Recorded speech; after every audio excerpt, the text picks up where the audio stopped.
You are listening to another edition of Block Report Radio with the Minister of Information, J.R. Today, our guest is Gerald Pereira, who is a writer and someone who has lived in Libya and traveled extensively throughout the country. We're going to be talking about the newest U.S. war front, that one being opened up in Africa and Libya. Gerald, since the last time I've talked to you, Obama has authorized the U.S. military to drop bombs on Libya.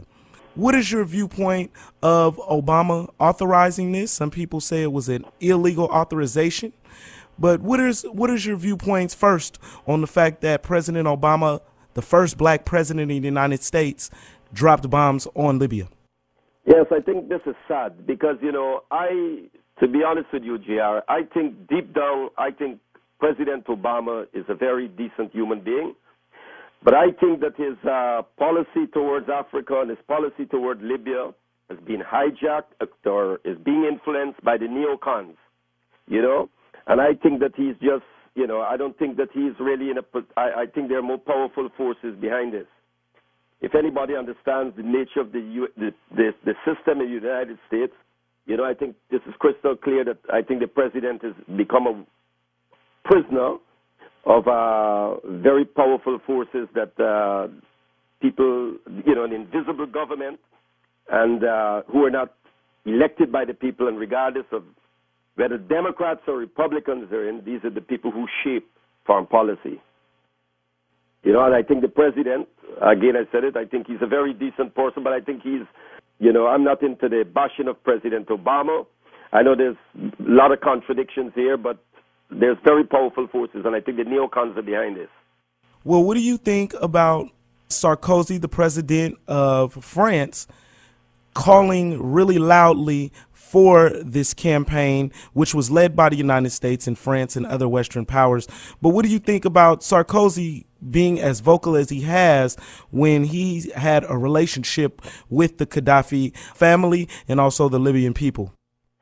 First of all, I think that the relationship that Sarkozy and France had with Libya is just one of convenience. I mean, it was all about oil and France's strategic interests, because France is interested, in taking Libya and those countries from the upper part of Africa out and put it into what is called a Mediterranean bloc, right? What they're hustling here to do is to redivide the carve up Africa, to break up the integrity. They don't want a Pan-African project. They want to break Africa up. And there are people, this is true, there are people in parts of North Africa, parts of Northern Africa, and in the Arab world who is committed to this. So, I mean, Sarkozy relationship, people like Sarkozy always wanted Gaddafi to go. They always wanted to destroy that revolution. But I think they were coming where they were coming from. They realized at the end of the day they had to deal with Gaddafi because Gaddafi has support at home. And that, you cannot compare Gaddafi to some other regimes in the area. So they had to do business with them, and, Libyan oil is important. Well, what do you think about the relationship that they said that Libya, or is it not true, that they said that Libya actually contributed to the campaign of Sarkozy and also the president of Italy? Yep. Is that true? As well as I know they dump a lot of money into the economy of England by way of a lot of Libyan students going to study abroad. And, of course, the regime in Libya pays for their education. Well, I've heard statements statements made by Saif Islam Gaddafi and a few others. But this is what I do know. I think it was, if I remember, I think Marx once said that capitalists will tend for the rope to execute their mother. I think, all those people are interested in is everything is about money, everything is about economics, it's about oil and business. And when it comes, they can, they're not principled. These are not principled people.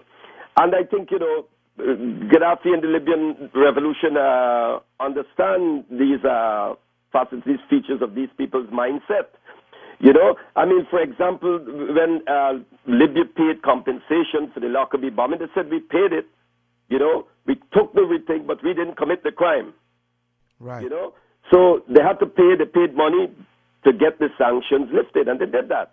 So it's like international extortion is what you're saying. Yes. Yeah, definitely. Definitely. JR, I want to say something. There are two things I want to make very important here to your audience out there. It's interesting that Lebanon is one of the Arab countries who led the charge for this no-fly zone, right? This so-called no-fly zone, right? Right. Lebanon tabled the motion, put it there, right? And it's interesting, Lebanon is a member of the Arab League, and Qatar, right, is one of the countries who have recognized the rebels. Let me tell you this. You know, they hate Lebanon, these two countries that you see in the charge, Lebanon and Qatar, and there are a few others, but let's deal with these two. See, they hate Gaddafi. They hate him. Why? You know, 2 years ago at an Arab, I think it's 2 years ago roughly, at the African Arab Summit, right? He was the only leader who came out leading that part of the world and made an apology for the Arab rule in this trade in captured Africans, right? Mm-hmm. He said the way that the Africans were kidnapped and treated. He said, and up to today, we have rich Arab elites and countries who are still practicing this thing against Africans, treating them in a very barbaric manner and condescending manner, right? And they hate that because Lebanon is a country, look, I think it was only 6 days ago, they had to charter 2 aircraft to take more than 600 made from domestic workers from Madagascar back, right? There will be black maid every week is being killed. There is no laws against discrimination there. That can't happen in Muammar Gaddafi's Libya. You see? And in Qatar, the Qataris, all of these Gulf Arabs, they're racist. They treat the Somalis, the dark-skinned, the Sudanese, and everything like trash. So when Gaddafi gets up and chastises them for their racism, right, they don't like it. They don't like it. So they're happy to see him go. They're not part of any, they want nothing to do with Africa. They're happy to go with this so-called Mediterranean bloc. And this is the reaction. So if Gaddafi is hated among them, that's an honor. He doesn't want to be in the company, you know, of these people who masquerade, call themselves Islam, and what they practice is far from Islam. They tell you, but the Ummah is one and we're all Muslims and all that garbage. But yet when you go to the Kaaba and all that, black people and people have been discriminated against, they hate that. They hate that. So they hate Gaddafi for that, because Gaddafi stand up and expose these hypocrites for what they are. So they're happy to see him go. Can you speak a little bit about the African countries that voted also for this quote-unquote no-fly zone, or what we should call it what it is, this war on Libya? Yes. Gabon, Nigeria, and South Africa. Yep, and South Africa. Well, before we get to South Africa, Gabon, the president of Gabon, his father, Omar Bongo, was very close to that. That's a neocolonial regime. This is a man, the president of Gabon, Ali Bongo. He actually rigged an election. He rigged an election, right? Not so much. The opposition came out against it, but the French and the Western powers said nothing because he's a facilitator of imperialism. You know, that is why he's one that facilitates it. The Nigerian ruling elite, they're another neo-colonial regime, right? So they will facilitate imperialist penetration and breakup of the Union. South Africa, the ANC, there's a lot of contradictions in the ANC, right? And as a Pan-Africanist, from years ago, we know that there's nothing Pan-African about the ANC. The ANC never had a Pan-African vision. The Pan-African vision was from the PAC and AZAPO and the BCM founded by Steve Biko and so. So what you find today now in South Africa is you might got Jacob Zuma standing there as the president and influencing, but within a lot of the people who were once supporters of apartheid, they're now in the ANC. Many of them are in the ANC. And there's a big row in the ANC right now over the position that was taken in voting for this so-called no-fly zone. You know, so, you know, it's a shame. It's a shame. And countries like, you know, I expected countries like Gabon and Nigeria, but not South Africa. This is a country that when they called, the man Gaddafi answered. You know, Libya and Cuba contributed to that struggle tremendously to abolish apartheid. Many fighters from the ANC, AZAPO, they were financed, educated, trained in Libya, sent to Mozambique and so to fight the apartheid regime. And I'm really appalled that Jacob Zuma's government can support that. Yes. These are some of our problems and contradictions that we have to deal with. You know, one great black scholar said, you know, in Africa what we have is leaders in Africa, but we don't have African leaders. It's a different thing. For those of you who are just tuning in, we are talking to Gerald Pereira, a journalist, as well as someone who has lived and worked extensively throughout the Libyan country. Gerald, can you talk a little bit about the activity or inactivity of the African Union? How has the African Union responded to the president of the African Union's country being bombed? Yeah, well, brother, I just want to say this. I just got I've been reading a statement issued by the People's Empowerment Movement of Barbados, the Pan-African movement, and they're calling right now for all the governments in the Caribbean, different places to stand up, right? And they're calling on the African Union to be more proactive, to get out there and to get the hostilities, imperialist aggression against Libya to be stopped. And they're calling on the African Union. Now, some of the African Union countries, I think, led by Uganda, I think Senegal, I think a few others are getting together, but I don't know what's happening. I haven't heard anything more. But they need to, I think this, they need to come out openly and take a solid stand. It's interesting that this so-called international conference that is going on in London, we're seeing at the table, I've seen only the Europeans and these racists that you have in the Arab states too, who are there. And some movements who should be ashamed to refer to themselves as Islamic movements, But I think the African Union should have, the African Union needs to really get its act together and take a very solid stand here against an African country and against a Pan-African leader that is being, it's lined up against among the awesome power of this new bunch of crusaders. JR, one of the things I'd like to say to you is, our respected elder who departed and is now with the ancestors, Kwame Ture always used to remind us, he said, the imperialists don't lie sometimes. They lie all the time.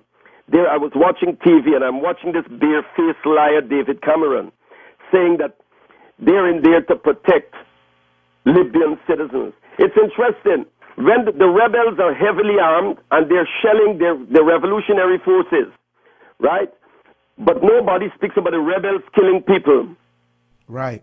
Nobody. The rebels are advancing, they're shooting, they're capturing people, but they're not killing anyone. But the revolutionary forces are killing. When the revolutionary forces retaliate and they're fighting to defend themselves, they're killing citizens, they're killing civilians. It's interesting. And we're listening to this nonsense. This is an armed rebellion.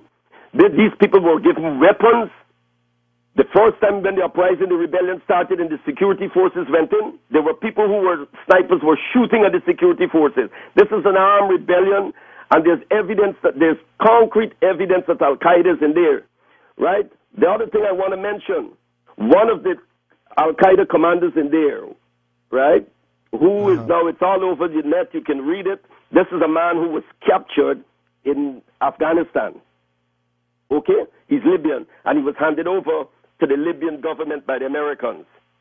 He was later freed by Gaddafi's regime. Now, if Muammar Gaddafi was such a tyrant or a murderer, why did he allow this man to go free? In fact, they started releasing members of the LIFG, the Libyan Islamic Fighting Group, about 3 years ago, long before all of this thing is happening. They were releasing them and putting them back, trying to rehabilitate them and bring them back in the community. So why are they saying if this man was such a vicious man, these people would have died a long time?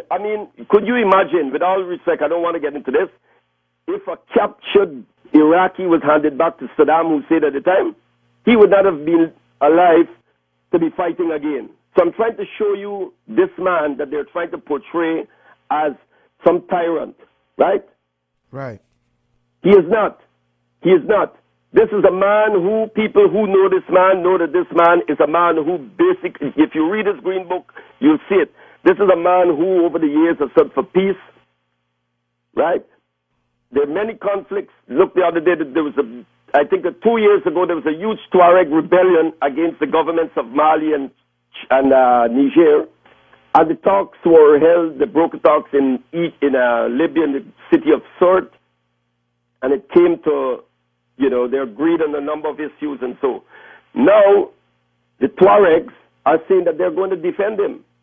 In the words of one Tuareg lieutenant, he said, we were forgotten by everybody, right? But Gaddafi helped us. When we were sick, when our children were ill, he sent aircraft to lift us for medical treatment and carry us back. So he said, we are here to fight for him. It's interesting that when Africans go to Libya to fight for Pan-African leader, they're deemed mercenaries, right? But the West can go in, and France now is talking about arming these Islamist terrorists. That's what they are.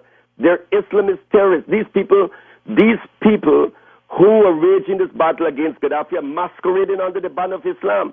These people are terrorists who would kill not just Muslims, but would kill Christians. And we as Pan-Africanists, and who come out, we know that in our tradition, all the prophets were black, all the prophets were Africans. So we don't make distinction among our people as black people, whether you're Muslim, whether you're Christian, or whether the original Hebrews. We're not talking about the Zionists and things. So we know this.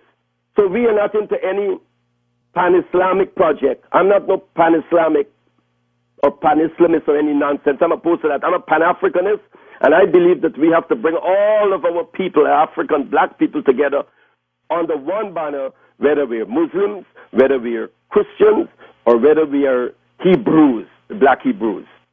They're a bunch of neo-feudalists who will like to set up, their objective is an Islamic Arab Emirate, and they're waving those French flags and the U.S. flags to fool the American and the public and the world.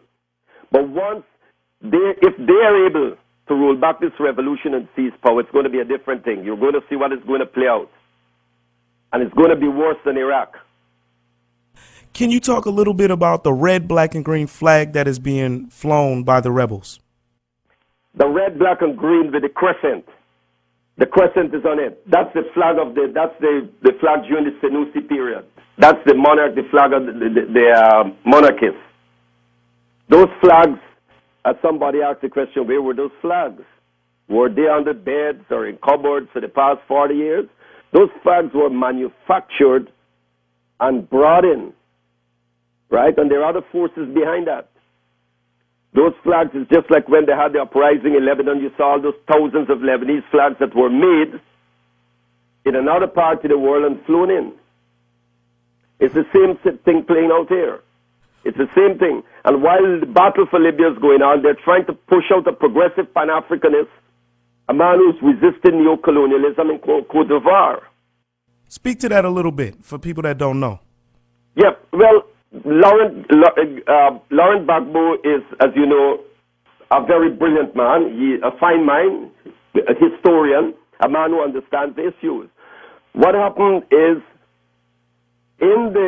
they had these elections, and the authorities, the responsible authorities in Côte d'Ivoire said they put a thing on it, a hold on it, because they said that Laurent Gbagbo is still the president because there was huge irregularities and padding of ballot boxes.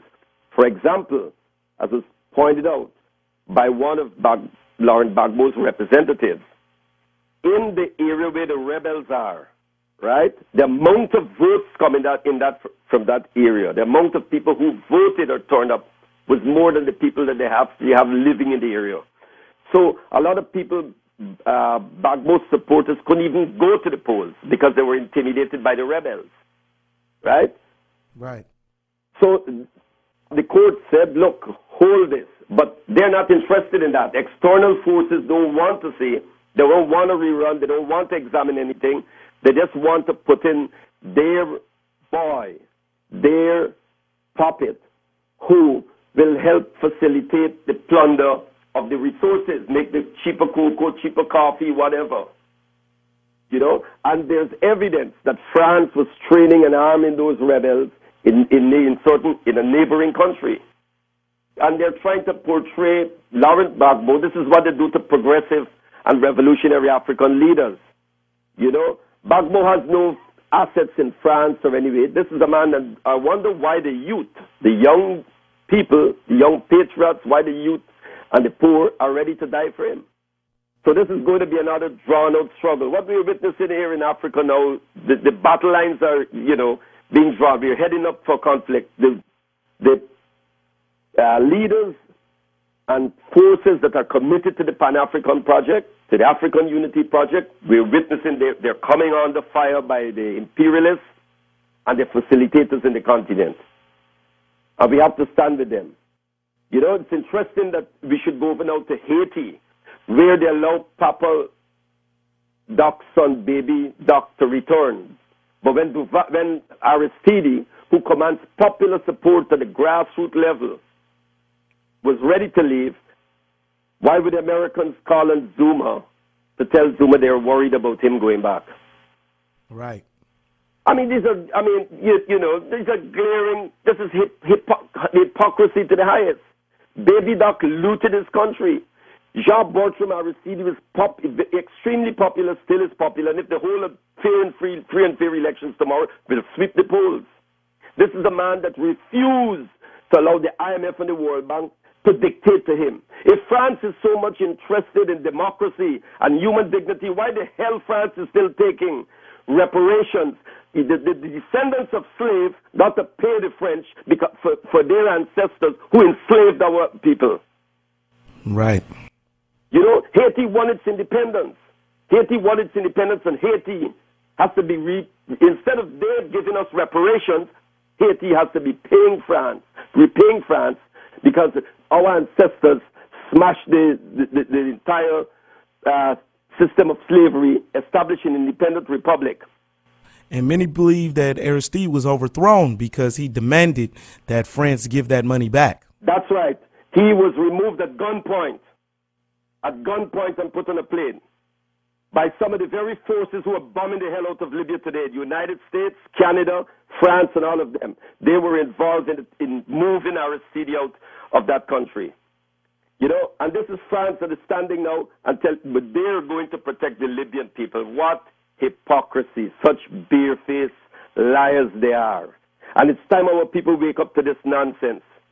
For those that are just tuning in, we are talking to Gerald Pereira, a journalist who has lived extensively and worked extensively inside of the country of Libya. Gerald, we're running out of time. Yes, bro. Can you give us your last comments? We're going to come and get at you, during this conflict. Hopefully the conflict will be over soon. But can you give us, what are your last remarks? What do you think that we should be remembering about Libya or this conflict? I would like to say this, bro. My brother, I let the world know. I think there's a number of articles that people should check online. There's an excellent piece came out, an open letter to Muammar Gaddafi, the Colonel Gaddafi. It's on the web. Written, it's a beautiful piece for everyone to read. And I want people to know that the way they're trying to portray this man, it's a campaign of disinformation and lies. And what is important as Pan-Africanists and as progressive people and revolutionary forces all over is that we should call in our collective voices to get this imperialist, this campaign that is being waged against Libya fit to come to a halt. You were just listening to the voice of Gerald Pereira, who is a journalist who has lived and worked extensively in the country of Libya.